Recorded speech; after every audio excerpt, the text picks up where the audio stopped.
ভাই কমেন্ট করছে ভাই পারলে আইসক্রিম খাই দেখা আমার জন্য কোনো ব্যাপার নাই মামা দুইটা আইসক্রিম দাও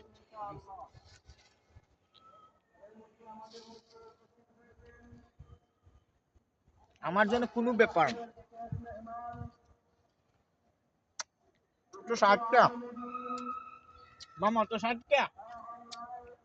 মামা খুব তো মজা মামা 60 টাকা আহ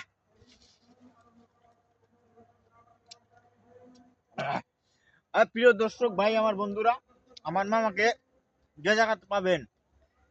আদর এবং ভালোবাসা দিয়ে সম্মান দিয়ে পিপাসা কুলফি বিদায় করবেন পিপাসা হ্যাঁ হ্যাঁ পিপাসা দিয়েন ওকে পিপাসা কুলফি হ্যাঁ মামা পিপাসা কুলপি হ্যাঁ মামার দোকানের নাম হলো পিপাসা কুলপি মামা কিছু বলবেন আপনি না আমার বলার কিছু নাই ধন্যবাদ কাস্টমার ভালো লাগলে আবার আমি তো খাইবো ধন্যবাদ ধন্যবাদ ধন্যবাদ